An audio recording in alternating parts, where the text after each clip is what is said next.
Shalom, selamat pagi Ibu Bapak Saudara semuanya. Pagi hari ini kita memasuki bulan Maret, yang mana tema kita sepanjang bulan Maret adalah bagaimana kita menjadi pribadi yang menyenangkan. Dan ini merupakan salah satu keterlanjutan dari apa yang kita pelajari di bulan kemarin. Kalau bulan kemarin kita belajar bagaimana kita membangun relasi yang sehat, maka bulan ini kita akan belajar menjadi pribadi yang menyenangkan. Saya percaya kalau kita menjadi pribadi yang menyenangkan, maka hidup kita akan menjadi lebih berkualitas.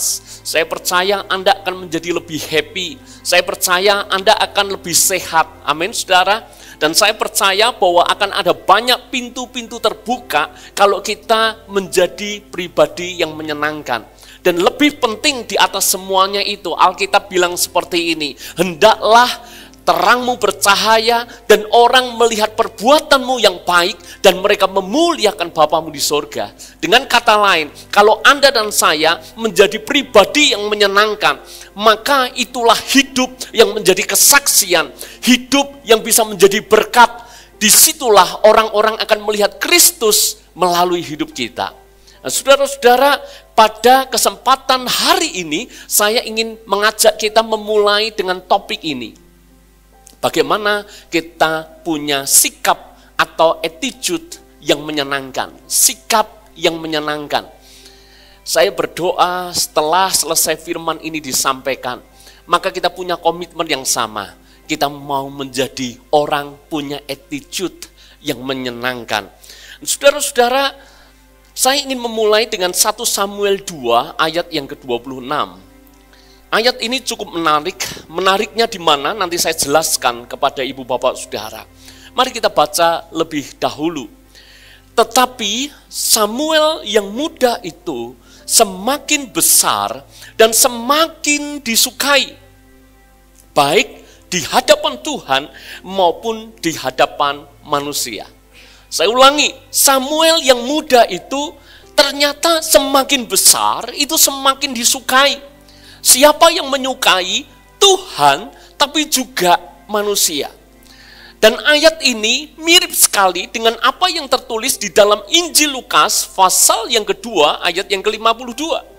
Di dalam Injil Lukas 2, ayat yang ke-52 dikatakan seperti ini, dan Yesus makin bertambah besar, dan bertambah hikmatnya dan besarnya dan makin dikasihi oleh Allah dan manusia. Kalau tentang Yesus, saya rasa kita semuanya tidak akan pernah komplain. Karena memang Yesus manusia yang sempurna. Dia sangat dikasihi Allah, tapi juga dia dikasihi oleh manusia. Tapi yang menarik adalah Alkitab catat Samuel itu secara tidak langsung ayat ini mencoba menyejajarkan. Yang disejajarkan tentu saja adalah sikapnya. Sikap Samuel itu bahkan sama dengan sikapnya Yesus. Kalau Yesus disukai Allah dan manusia, Samuel juga disukai Allah dan manusia. Dan menariknya seperti ini. Saya ketika mempersiapkan ini, saya coba cari di dalam seluruh Bible kita, apakah ada tokoh yang dicatat mirip seperti Yesus. Maka hanya Samuel yang dicatat semakin besar, semakin disukai Tuhan dan disukai oleh manusia. Berarti Samuel ini punya kualitas yang luar biasa. Sebab jarang sekali Alkitab memuji seseorang dengan membandingkan secara langsung dengan Yesus. Dan bukan hal yang kebetulan, saudara, Samuel itu tinggal bersama dengan keluarga Eli. Ini adalah sebuah pembelajaran yang menarik. Kenapa? Karena seolah ini menjadi pembanding antara Samuel dengan keluarga Eli. Sementara Samuel dikasihi Allah dan dikasihi oleh manusia, bagaimana dengan keluarga Eli? Ini menjadi kontras dari apa yang terjadi kepada Samuel. Itu sebabnya saya mencoba membuat khotbah hari ini lebih sistematis. Maka khotbah hari ini saya bagi menjadi 3 bagian. Bagian yang pertama, saudara, kita akan belajar tentang kontras atau perbedaan yang mencolok antara anak-anak Eli dengan Samuel. Bagian yang kedua, kita nanti akan belajar kontras antara Imam Eli dan keluarganya. Imam Eli ini merupakan anak-anak daripada Hofni dan Pinehas, kontras dengan orang tuanya Samuel. Jadi orang tuanya Hofni, Pinehas dengan orang tuanya Samuel, coba nanti kita lihat perbedaannya seperti apa. Dan yang ketiga, kontras antara nasib keluarga Eli dan nasib Samuel. Nah, semoga pembelajaran hari ini benar-benar bisa menjadi reminder buat kita semuanya bahwa hidup yang hanya sekali harus jadi berkat bagi Tuhan dan bagi sesama. Amin. Siap belajar? Yang siap belajar katakan amin. Mari kita akan memulai bagian yang pertama. Kita akan lihat dulu kontras, perbedaan yang mencolok antara anak-anak Imam Eli dengan Samuel. Nah, kita akan memulai dengan apa yang dikatakan Alkitab tentang anak-anak Eli. Alkitab kasih catatan apa, saudara, tentang anak-anak Eli yang namanya Hofni dan Pinehas. 1 Samuel 2 ayat 12 dan 13a dikatakan seperti ini. Adapun anak-anak lelaki Eli adalah orang-orang dursila. Mereka tidak mengindahkan Tuhan ataupun batas hak para imam terhadap bangsa itu. Paling tidak Alkitab catat 3 hal tentang anak-anak Eli. Yang pertama disebut dursila. Nanti kita akan pelajari dursila itu apa sih. Yang kedua, saudara, mereka ini tidak mengindahkan Tuhan, tidak menganggap Tuhan. Bahasa Jawa Timuran, nggak ngereken Tuhan sama sekali. Dan yang ketiga, mereka itu melanggar batas hak-hak iman terhadap bangsa itu. Nah, saudara, kata dursila, siapa yang pernah mendengar kata dursila? Kata dursila, kalau Anda pelajari dalam bahasa asli Alkitab, yaitu bahasa Ibrani, maka kata dursila itu memakai kata Belial. Belial, saudara-saudara, itu artinya tidak berguna, dan arti yang kedua adalah jahat. Itu dursila. Dalam pengertian aslinya, tidak berguna, itu dursila. Jadi, kalau dia imam, seringkali yang disebut imam itu kadangkala Imam Eli. Tapi sebetulnya anaknya Hofni dan Pinehas itu juga merupakan imam. Tapi saking bobroknya mereka, saking jahatnya mereka, saking dursilanya mereka, seringkali orang tidak menyebut mereka adalah imam. Dursila pemahaman yang pertama tidak berguna. Mereka itu harusnya imam yang menjadi penghantar antara umat dengan Tuhan. Mereka ini harusnya bisa menjadi contoh dan teladan supaya umat bisa lebih kenal, lebih dekat dengan Tuhan melalui hidup daripada imam itu sendiri. Tapi mereka tidak bisa berfungsi sebagai imam yang baik karena mereka tidak berguna sama sekali. Saudara-saudara, saya pernah sampaikan, kalau Anda mengikuti channel YouTube saya pernah sampaikan tentang prinsip standar minimal. Saya pernah? Yang pernah lihat, tolong angkat tangan saudara, paling tidak itu memberikan kelegaan buat saya. Saya pernah buat video tentang prinsip standar minimal. Jadi prinsip ini sebetulnya sederhana, tapi kalau kita mau belajar punya sikap hidup yang menyenangkan, sikap hidup yang baik, cobalah pakai namanya prinsip standar minimal. Artinya gini, saya kasih contoh, sebisa mungkin hidup ini harus jadi berkat. Namun kalau belum, minimal jangan jadi batu sandungan. Amin, saudara? Itu standar minimalnya. Sebisa mungkin kita itu suka menolong orang lain. Sebisa mungkin kita ulurkan tangan kita bagi orang lain. Tapi kalau belum, minimal jangan jadi beban bagi orang lain. Sebisa mungkin kita berkontribusi. Tapi kalau belum bisa, minimal jangan merusak yang sudah ada. Sebisa mungkin kata-katamu itu membangun, menguatkan, menyegarkan. Tapi kalau belum bisa, minimal lebih baik diam. Sebisa mungkin saudara, kita ini jadi orang yang luar biasa baik. Tapi kalau belum, minimal jangan jadi orang jahat. Kira-kira yang standar minimal ini loh, itu patokan paling bawah yang harusnya Anda dan saya hidupi. Kira-kira kalau kita jadikan ini cermin buat kita, sudah hidup enggak? Dengan standar minimal aja. Kalau bisa jadi berkat, kalau belum jangan jadi batu sandungan. Kalau bisa berbuat baik, tapi kalau belum jangan jadi orang jahat. Kalau bisa berkontribusi, tapi kalau belum jangan merusak, jangan jadi beban. Itu minimal. Kalau mau jadi orang yang punya sikap menyenangkan, pakai standar minimal, tapi jangan terus-menerus di standar minimal. Kita harus punya standar naik lebih tinggi lagi. Amin. Kesalahan daripada anak-anak Eli, yang pertama dursila. Yang kedua, mereka tidak mengindahkan Tuhan. Nggak nganggap Tuhan. Dan perhatikan saya, kalau Tuhan saja nggak dianggap, apalagi umat, apalagi manusia. Bahkan ayahnya itu sama sekali tidak mereka anggap. Itu sebabnya mereka ini merampas, mereka ini merampok. Bayangkan saudara, imam tapi merampok, merampas dari apa yang punyanya umat. Jadi waktu itu umat itu kalau mau persembahkan korban itu mesti melewati yang namanya imam. Karena imamnya Hofni Pinehas ini dursila jahat, maka yang terjadi nanti Anda bisa baca ayat demi ayat. Maka Hofni Pinehas merampas bagian-bagian terbaik, dia ambil untuk dirinya. Dan kalau umat itu menolak, maka diancam dengan kekerasan. Bayangkan, itu imam. Saya tanya, yang kayak gini imam atau preman? Lebih mirip yang mana saudara? Jabatannya imam, tapi polanya itu preman. Sebab ngancam, sebab memeras, bahkan memeras dengan kekerasan. Gak cuma itu, yang dilakukan ini luar biasa jahat. Bayangkan, di depan pintu kemah pertemuan, Hofni Pinehas terang-terangan berbuat zina dengan perempuan-perempuan. Jahatnya kurang apa?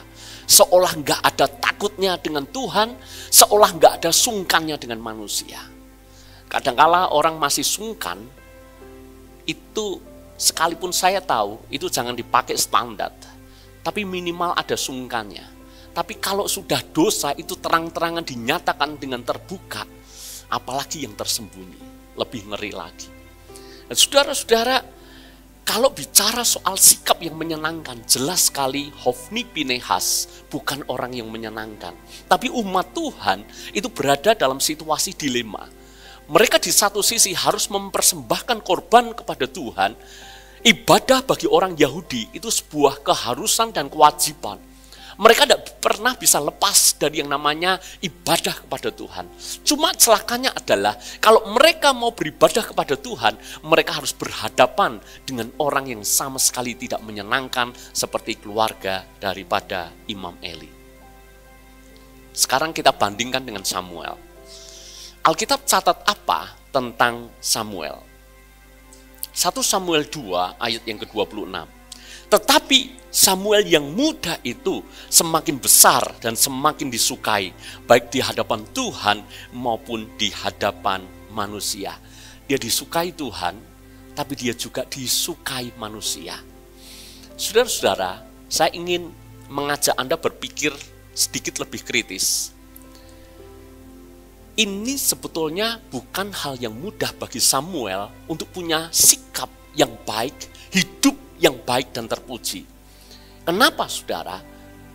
Samuel dari sejak kecil itu sudah tinggal bersama dengan keluarga Eli yang jahat itu. Biasanya orang akan menjadi sama dengan pergaulannya. Kalau mau jadi orang jahat, cara yang paling gampang adalah ceburkan orang dengan kumpulan yang jahat. Dia otomatis akan jahat dengan sendirinya. Ceburkan dengan orang yang baik, maka dia akan baik dengan sendirinya. Yang hebat dari Samuel adalah dia berada di lingkungan yang buruk, bahkan dia berada di lingkungan yang jahat. Tapi hebatnya, di tengah lingkungan yang buruk dan jahat, Samuel justru menjadi pembanding yang ekstrim. Sebab dia menjadi orang yang sangat baik, dicintai umat, tapi juga dicintai oleh Tuhan. Kok bisa? Saudara-saudara, inilah yang saya sebut sikap. Sikap itu apa sih? Sikap itu respon dan reaksi kita terhadap hal-hal yang terjadi atas hidup kita. Itu sikap. Jadi sikap itu tidak ada hubungannya dengan apa yang terjadi di luar kita. Nggak ada hubungannya. Kita memang tidak bisa mengubah keputusan dan respon orang lain. Samuel tidak punya kuasa untuk mengubah keluarga Imam Eli. Dia tidak punya kuasa untuk menuntut kepada Imam Eli, mestinya kamu urus keluargamu dengan baik. Mestinya kamu harus kasih contoh saya dengan baik. Samuel nggak bisa bilang kepada Hofni Pinehas, tolong kamu kasih contoh yang baik supaya saya baik. Sikap itu nggak ada urusan sama sekali dengan apa yang terjadi di luar kita. Sebab sikap itu adalah respon kita terhadap apa yang terjadi di luar kita. Amin. Pelan-pelan Anda bisa paham, sikap itu dari dalam keluar. Tidak peduli lingkungan, situasi, dan kondisinya seperti apa. Samuel punya 1001 macam alasan untuk jadi orang yang sama brengseknya dengan keluarga imam-imam Eli. Samuel punya alasan untuk menjadi sama jahatnya dengan Hofni Pinehas. Karena itu pemandangan yang setiap hari dia lihat. Tapi lihat, Samuel tunjukkan dia punya sikap yang berbeda. Punya sikap yang menyenangkan. Saya berikan beberapa contoh sederhana supaya Anda bisa mengerti apa yang saya maksud. Kalau kami main badminton, ya kebetulan beberapa jemaat satu grup dengan kami, kalau kami main badminton, kami ini tidak pakai wasit. Tidak ada yang namanya penjaga garis, nggak ada. Ya. Kalau kami main badminton, itu hanya faktor saling percaya. Betul nggak? In out, anak-anak youth, Anda main badminton, Anda hanya percaya dengan misalnya, kalau saya pukul bola, itu sebetulnya kalau menurut apa yang saya lihat, itu masih in, karena kena garisnya. Tapi faktor percaya dengan teman itu menjadi hal yang lebih penting. Kalau lawan yang berada lebih di dekat garis berkata out, maka kami harus dengan legowo mempercayai benar-benar out. Masalahnya, bertanding yang tidak memenangkan kejuaraan apapun dan tidak ada hadiah apapun, itu bisa bikin geger di lapangan. Beberapa kali harus adu mulut hanya gara-gara in dan out. Tantangannya buat kita jemaat ECC yang main badminton. Ternyata ada tantangan. Tantangannya gini, kalau musuh curang, Anda balas enggak? Kan berarti misalnya saya pukul bola, karena yang paling dekat itu lawan, karena tidak ada hakim garis. Lawan berkata out, Anda tidak bisa apa-apa kan?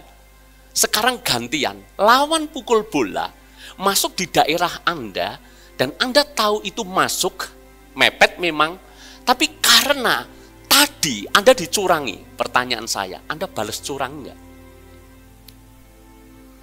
Seolah-olah kalau saya dijahati, saya punya hak untuk saya berbuat jahat. Namanya sikap, sesungguhnya tidak ditentukan orang mau berbuat apa kepada kita. Sebab kita bertanggung jawab atas diri kita sendiri. Amin. Tidak ada alasan buat kita, saya curang karena dia lebih dulu mencurangi saya. Saya jahat karena dia lebih dulu menjahati saya. Kadang-kala kita sering dengar orang berkata seperti ini, kalau kamu baik dengan saya akan lebih baik lagi dengan kamu. Tapi dia melanjutkan dengan ancaman seperti ini. Tapi ingat ya, jangan sekali-kali kamu jahat dengan saya. Saya bisa jahat berkali-kali lipat dibandingkan dengan kamu. Itu perkataan Liam Neeson, Taken, saudara. Kalau kamu jahat, saya bisa lebih jahat dari kamu. Kelihatannya baik, karena kita pihak yang tidak memulai lebih dulu. Tapi itu sama sekali tidak alkitabiah.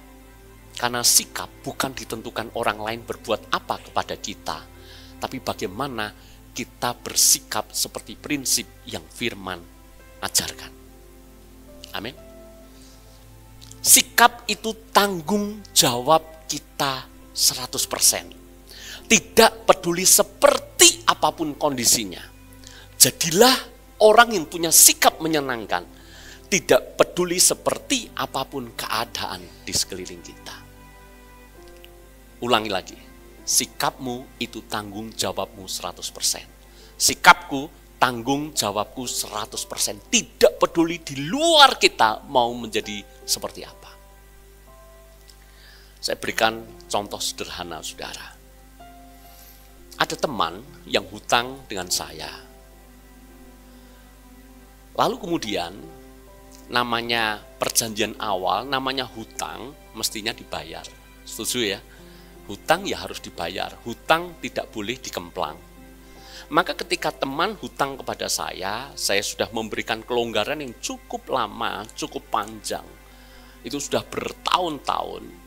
Dan saya memaklumi, ketika keadaannya belum baik, ya saya memaklumi, saudara. Saya tidak nagih. Saya cuma kadang-kala gimana keadaanmu dan seterusnya.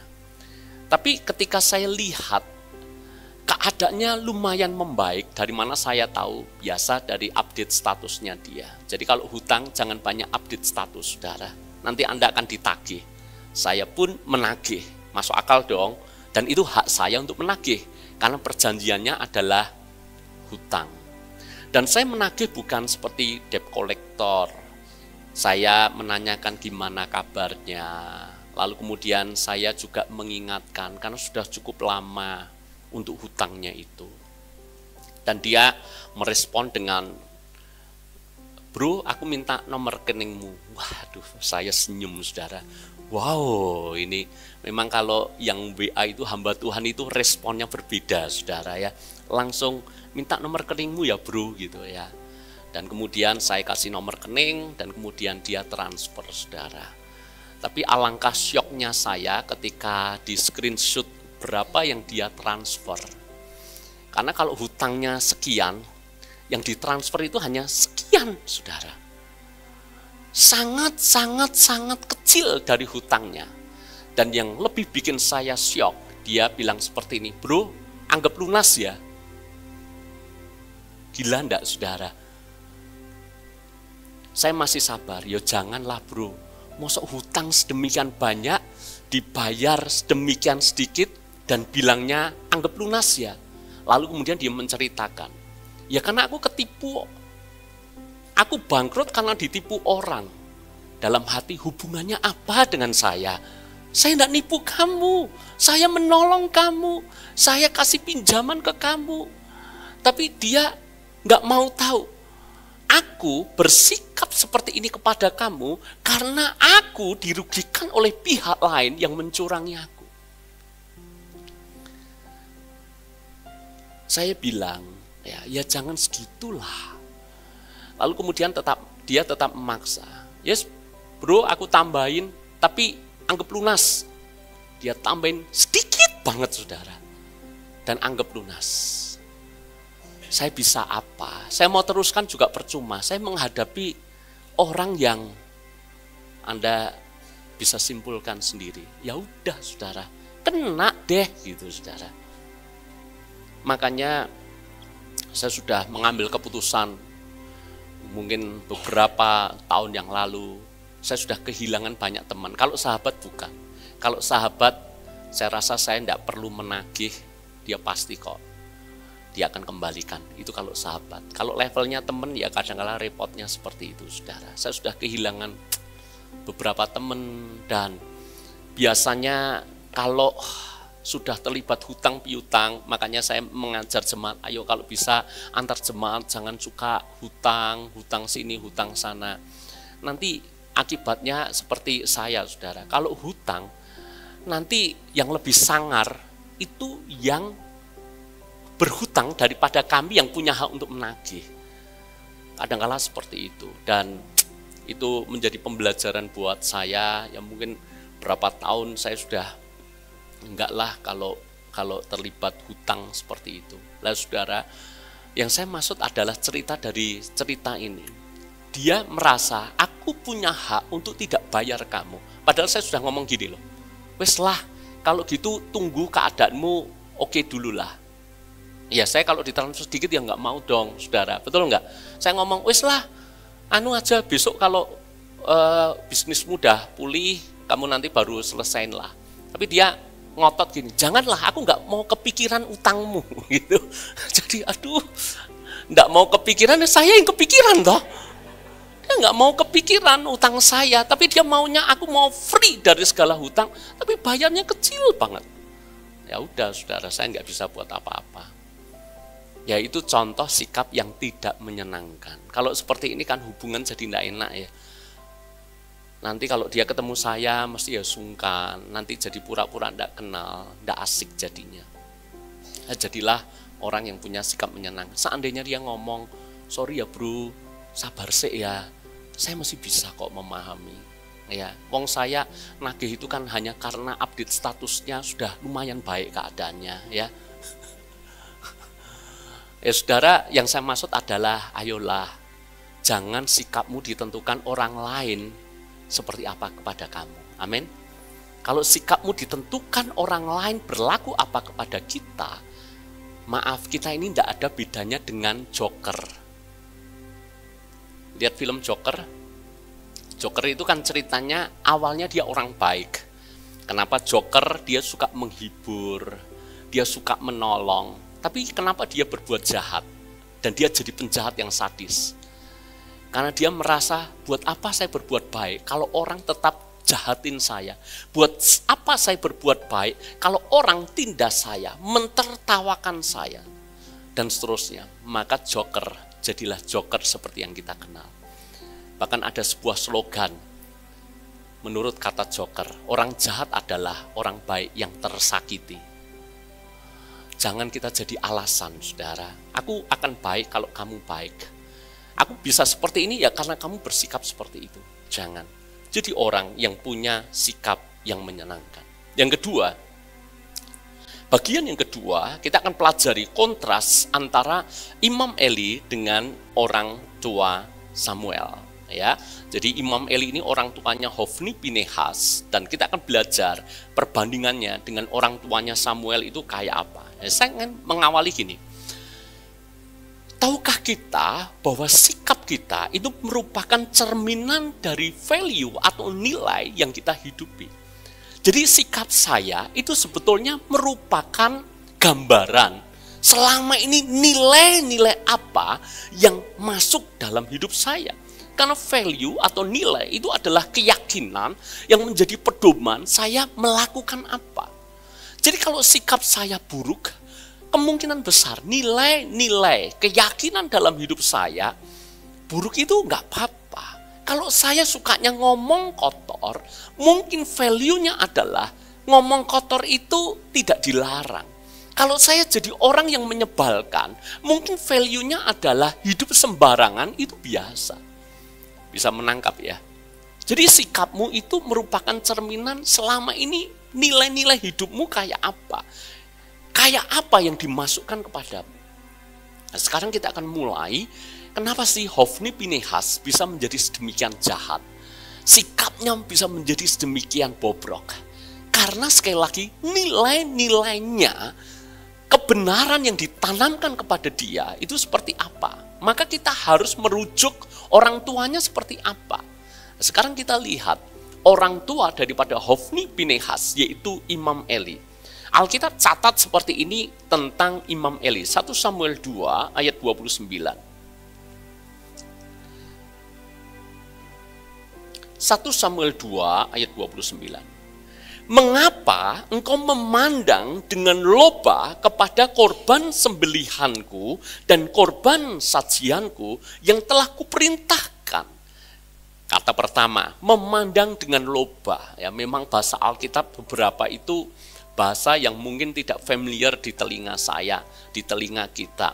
Loba itu artinya apa? Ada yang tahu? Loba artinya tamak. Loba itu artinya serakah. Loba itu artinya rakus. Jadi kalau saya bahasakan, kenapa Tuhan berbicara tentang Imam Eli berkata seperti ini? Kenapa engkau memandang dengan rakus, dengan serakah setiap korban sembelihan dan korban sajian? Yang kedua, mengapa engkau menghormati anak-anakmu lebih daripada aku? Seolah Imam Eli ini nggak punya power sama sekali terhadap anaknya. Anaknya mau jahat kayak apapun, dia nggak punya power. Sebab apa? Bukan Imam Eli nggak menegur, pernah menegur. Tapi menurut saya ini bukan keteguran. Karena teguran yang nggak punya power itu bukan teguran. Dia hanya sekedar basa-basi mengingatkan anaknya. Lalu kemudian dikatakan seperti ini juga. Sambil, ini garis bawahi, sambil kamu menggemukkan dirimu dengan bagian yang terbaik dari setiap korban sajian umatku Israel. Bahasa Jawanya sami mawon. Karena dia loba, dia tamak, dia rakus, dia serakah, dan dia juga menggemukkan dirinya. Dia sama korupsinya dengan anak-anaknya. Dia sama jahatnya dengan anak-anaknya. Ini menjadi pemikiran buat kita. Kenapa toh Imam Eli nggak punya power untuk menegur anaknya dengan keras? Karena Imam Eli juga sama jahatnya dengan mereka. Beberapa minggu ini kita dihebohkan dengan situasi yang ada di Indonesia. Belum selesai kasus ini, sudah muncul kasus korupsi seperti itu. Sampai ada liga korupsi di Indonesia. Nah, sekarang korupsi yang gila-gilaan itu ada di Pertamina, kalau sebelumnya di Timah, kalau sebelumnya di Jiwasraya, dan seterusnya. Saya lihat beberapa podcast Ahok itu bilang seperti ini. Kalau bawah korupsi, kemungkinan besar atasnya itu melakukan hal yang sama. Patokannya seperti itu. Karena nilai value yang ada di bawah itu akan selalu ditentukan oleh apa yang ada di atas. Kenapa Hofni Pinehas jahat? Karena ayahnya sama jahatnya. Makanya saudara-saudara, kalau kita secara tidak langsung menanamkan sebuah pandangan bahwa kita ini rakus soal uang, nanti anak kita akan sama, pasti akan cinta uang. Cobalah kita tertawa kalau anak kita kurang ajar. Seringkali orang tua, ini dengar baik-baik ya, kalau anakmu masih kecil, anakmu mungkin batita, balita, kalau anakmu batita, balita, maaf kurang ajar. Kan sering ya, kita lihat anak kecil tapi sudah kurang ajar, ngomongnya kasar, dan kemudian ketika orang tuanya dengar, orang tuanya malah ketawa, karena itu dianggap lucu. Pernah dengar seperti itu? Diamkan terus, nanti anakmu akan menjadi semakin kurang ajar. Dan ketika dia dewasa, Anda akan kewalahan untuk mengurusnya. Karena ketika dia di masa kecil kurang ajar, Anda justru mentertawakan. Tertawa bagi anak dianggap setuju. Betul enggak? Anakmu memaki, Anda hanya tersenyum. Lakukan le. Jangan kaget. Kalau nanti ketika dia dewasa, dia akan fasih ngomong kotor. Anak kita dari kecil sudah diajarkan nilai-nilai yang tidak jujur. Orang tua saya peseni ya, lebih baik anakmu dapat nilai jelek daripada Anda ajari untuk tidak jujur. Ada orang tua ngajari anaknya nyontek di kelas. Bagikan tips and trik waktu orang tuanya muda. Zaman dulu papa mama itu kalau nyontek seperti ini. Ini true story, saudara. Ada orang tua ngajari anaknya contek, gila nggak? Besok kalau besar jadi penjahat. Kenapa? Karena value yang diajarkan kepada anaknya berarti tidak jujur, berarti curang, itu tidak apa-apa kalau tidak ketahuan. Anda nangkap maksud saya? Sekarang kita bandingkan, saudara, kira-kira yang dilakukan oleh orang tua Samuel kayak apa? Yang dilakukan Eli kayak apa? Produknya yang lahir kayak apa? Sekarang bandingkan orang tua Samuel, dalam hal ini Hana, yang dilakukan apa sehingga produknya seperti apa? Sekarang lihat, apa yang Alkitab katakan tentang Hana. 1 Samuel pasal yang pertama ayat yang ke-20.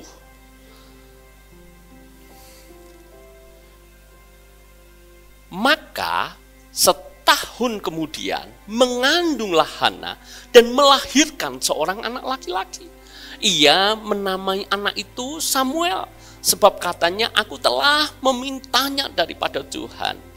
Saya kutipkan beberapa ayat, lalu kemudian Anda akan temukan value atau nilai daripada keluarga ini apa.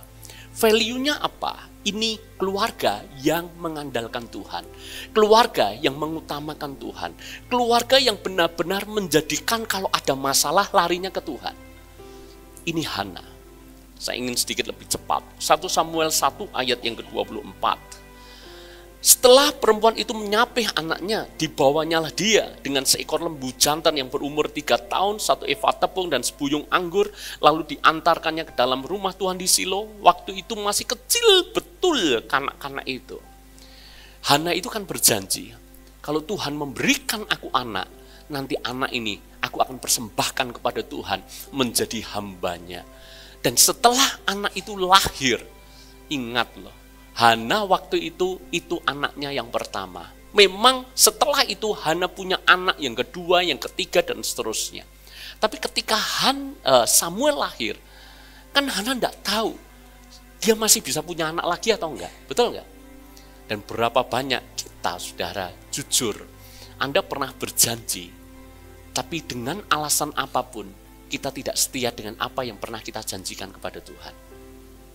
Tapi bagi Hana, kalau dia sudah berjanji, maka dia akan menepati apa yang dia janjikan.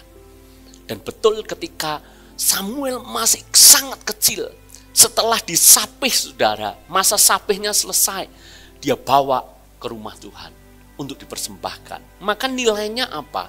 Sikap yang tanggung jawab terhadap janji dan perkataan yang pernah dibuat. Anda kan lihat kan perbedaannya, kenapa sih Samuel baik? Ya karena orang tuanya baik. Yang ketiga, 1 Samuel 2 ayat yang ke-19. Setiap tahun ibunya membuatkan dia jubah kecil dan membawa jubah itu kepadanya. Apabila ia bersama-sama suaminya pergi mempersembahkan korban sembelihan tahunan. Jadi setiap ada kesempatan Hana ini kunjungi Samuel, bawakan jubah untuk Samuel. Maka value-nya apa? Ini orang tua peduli dengan anak. Ini orang tua care dengan anak. Value-nya apa? Value-nya adalah Hana itu menganggap rohani adalah hal yang penting. Makanya saya mendorong Anda semuanya, ayo Anda setia, Anda rajin.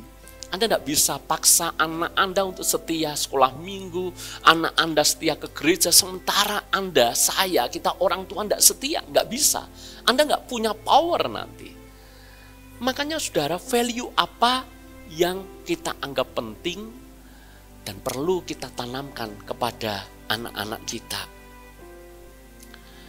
Kalau kita sekali lagi jadi orang yang tidak bertanggung jawab, kalau ini kan orang bertanggung jawab, maka ya nanti anak kita bertumbuh tanpa tanggung jawab.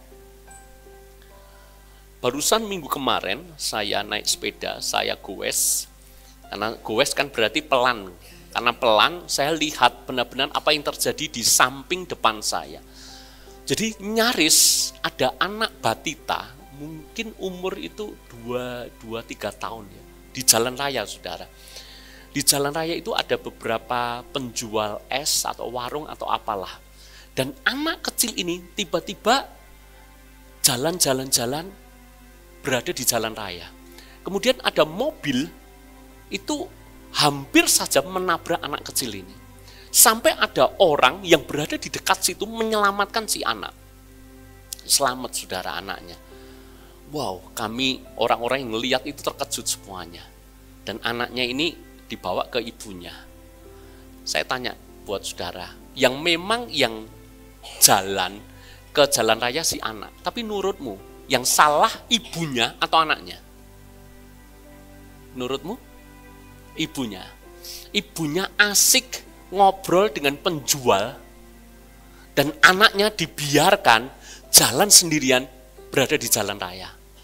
Tapi yang buat saya syok, karena naik sepeda kan, berarti saya tahu yang terjadi selanjutnya kayak apa. Anaknya digendong, anaknya dihajar.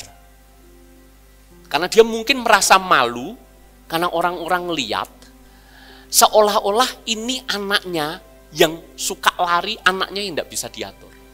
Padahal menurut saya, ini yang salah si ibu yang terlalu asik ngobrol dan asik jajan, saudara. Makanya hati-hati kalau jajan di pinggir jalan. Pesan moralnya itu, saudara. Nanti anak ini kalau bertumbuh besar, dia akan menjadi anak seperti apa? Oh, kalau aku buat salah, harus selalu ada pihak lain yang jadi kambing hitam. Betul enggak? Itu kan pesan yang mau diajarkan, value yang mau diajarkan kan seperti itu. Makanya kalau anakmu jatuh, bertobat kalau orang tua, lantainya nakal ini, ada kodok lewat, bertobat saudara. Nanti anakmu besar, sedikit-sedikit kalau dia lakukan kesalahan, harus ada pihak lain yang tanggung jawab. Anda sekarang lihat perbedaan value-nya seperti itu. Satu lagi kita akan selesai, kontras yang ketiga. Sekarang kita lihat, kalau punya sikap menjengkelkan, menyebalkan, hasilnya kayak apa? Kalau punya sikap menyenangkan, hasilnya kayak apa? Maka yang ketiga, kontras atau perbedaan antara nasib keluarga Eli dengan Samuel. Bagaimana sih nasib Imam Eli dan anak-anaknya? Ya tentu saja keluarga Eli, Alkitab menulis ya, mati semuanya. Hofni, Pinehas mati, Imam Eli juga mati ketika diberitahu tabut Allah sudah direbut dari tangan umatnya. Mati juga. Tapi yang lebih menarik saudara, apa yang tercatat di dalam 1 Samuel 2 ayat yang ke-31. Selain mereka mati, tapi ini yang ngeri. Saya berdoa tidak ada satupun jemaat yang mengalami kengerian ini. 1 Samuel 2 ayat yang ke-31. Sesungguhnya akan datang waktunya bahwa aku akan mematahkan tangan kekuatanmu dan tangan kekuatan kaummu sehingga tidak ada seorang kakek dalam keluargamu. Hukumannya apa? Tidak ada kakek dalam keluarganya. Artinya apa sih? Artinya tidak sampai anak ini punya anak lagi dan dia bisa menikmati jadi kakek. Artinya apa? Umur daripada keluarga Imam Eli ini pendek-pendek semuanya. Tidak pernah bisa ngalami melihat cucu jadi kakek, nggak pernah. Itu ngeri sekali enggak? Berikutnya ayat yang ke-36. Ini hukuman bagi keluarga Imam Eli. Kemudian siapa yang masih tinggal hidup dari keturunanmu akan datang sujud menyembah kepadanya, meminta sekeping uang perak atau sepotong roti dan berkata, tempatkanlah aku kiranya aku ke dalam salah satu golongan imam itu supaya aku dapat makan sekerat roti. Keluarga Imam Eli memang boleh melayani, tapi Anda lihat hanya demi bisa melayani. Dan dia bisa melayani dengan motivasi apa? Supaya dapat sekeping perak dan sekerat roti. Ngeri nah? Hanya demi sekerat roti, dia jual hidupnya untuk melayani. Kenapa itu terjadi? Karena keluarga ini jahat di mata Tuhan dan jahat kepada umat Tuhan. Sekarang, bagaimana dengan nasib Samuel? Jadi kalau keluarga Eli dibenci rakyat, matinya mengenaskan, keturunannya menderita, bahkan menanggung hukuman. Sekarang bagaimana nasib Samuel? 1 Samuel 2 ayat yang ke-35. Dan aku akan mengangkat bagiku seorang imam kepercayaan yang berlaku sesuai dengan hatiku dan jiwaku, dan aku akan membangunkan baginya keturunan yang teguh setia, sehingga ia selalu hidup di hadapan orang yang kuurapi. Saudara-saudara, Samuel mendapat janji yang luar biasa. Kenapa? Dia dikasihi Tuhan, dia dikasihi oleh sesama. Yang terakhir, saya mau tanamkan sebuah statement seperti ini. Good attitude attract the favor of God and man. Kalau sikap kita menyenangkan, itu menarik perhatian manusia, dan yang terutama menarik perhatian Tuhan. Amin. Kalau engkau punya sikap yang baik, banyak orang akan senang bersama dengan engkau.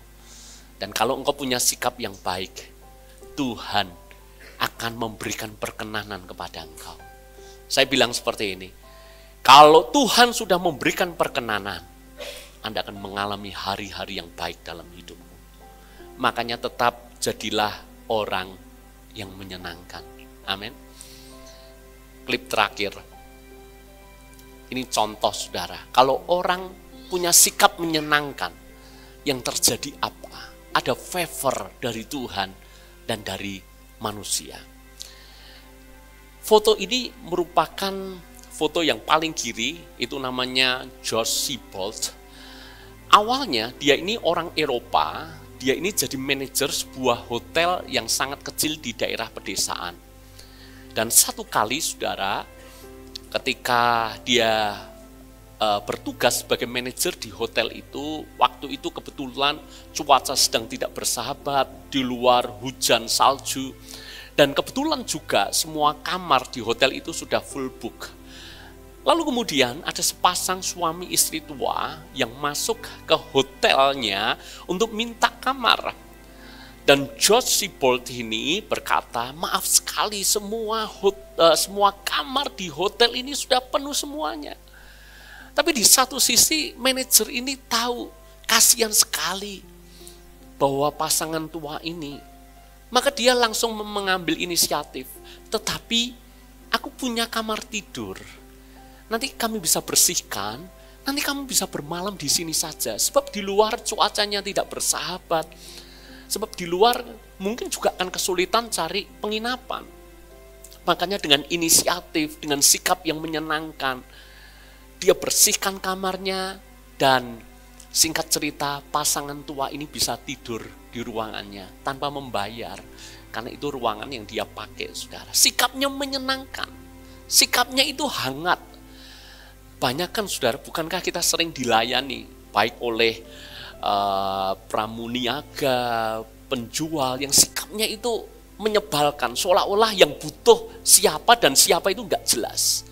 Nah ini saudara, sikapnya menyenangkan, hangat. Maka kemudian keesokan paginya pasangan tua ini pamit, terima kasih buat kamar yang kemarin kamu berikan supaya kami bisa tidur. Dia juga tahu si manajer ini tidur di mana coba. Semua kamar sudah penuh, kamarnya buat dia. Entah mungkin tidur di sofa, entah tidur di mana lah. Tapi si manajer ini melakukan perbuatan menyenangkan. Sikapnya menyenangkan, hangat. Maka pasangan tua ini berkata seperti ini, Anda itu manajer yang baik. Anda harusnya jadi bos hotel terbaik di Amerika Serikat. Mungkin suatu saat saya akan membangun hotel dan saya pengen kamu bisa jadi manajer itu. Ya mungkin juga Josh Siebold ini ya mungkin ini perkataan orang tua ngelantur ya bisa saudara ya. Dia kasih kartu nama, ini kartu namaku ya. Dan setelah itu kan tidak diceritakan bagaimananya. Yang penting ya kehidupan akan berjalan rutin seperti biasanya. Tapi satu hari dia mendapat panggilan dari orang itu. Dan dia baru tahu bahwa dulu pasangan yang menginap di hotelnya dan dia kasih di ruangan kamarnya itu adalah William Waldorf Astor. Ini salah seorang senator, sekaligus salah seorang konglomerat di Amerika. Ternyata dulu bukan ngomong nggak jelas. Dan ternyata benar dia bangun sebuah hotel. Hotelnya saya tunjukkan saudara. Ini orangnya William Waldorf Astor. Ini hotelnya adalah Astoria Hotel. Hotelnya mewah, megah. Dan dia komitmen dengan apa yang dulu pernah dia sampaikan. Dia undang manajer itu untuk mengelola hotelnya ini. Dan kalau Anda lihat di Google, Anda ketik saja Josh Siebold ini. Akhirnya orang ini sangat sukses, bahkan punya kastil sendiri. Bayangkan, hanya diawali dari apa toh? Menjadi pribadi yang menyenangkan. Anda akan dapat favor dari Tuhan dan dari sesama. Coba sebelum kita tutup, lihat kanan kirimu, kasih senyum. Apakah saya sudah jadi orang yang menyenangkan? Amin. Hidup hanya sekali, jadi orang menyenangkan. Jangan jadi orang yang hanya jadi batu sandungan. Tuhan memberkati kita semuanya. Mari kita bangkit berdiri bersama-sama.